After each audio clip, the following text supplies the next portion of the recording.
tristeza en mi soledad. Pienso en el futuro, ya sin esperanzas, porque en la distancia tú me olvidarás.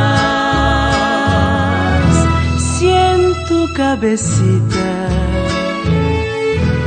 llevas todavía algo de la dicha de nuestro querer,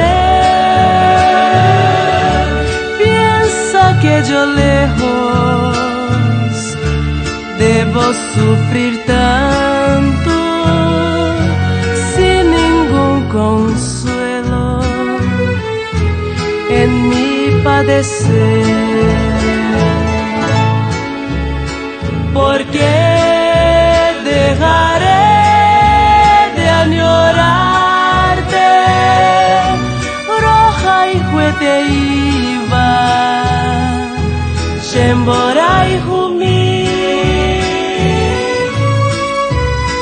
Podré sucumbir tal vez a Hekarasagui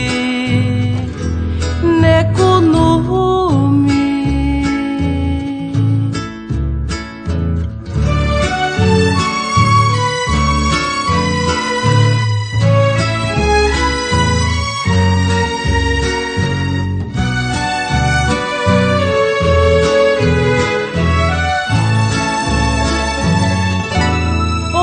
Que ya la sombra del martirio invade el triste santuario de mi alma en dolor.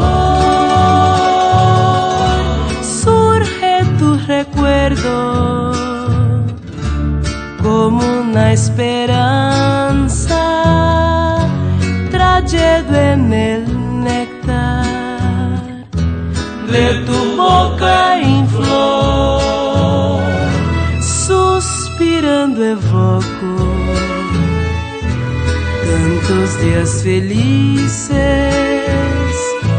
de dicha infinita que no olvidaré. Y en mis noches tristes de nostalgias llenas por seguir viviendo,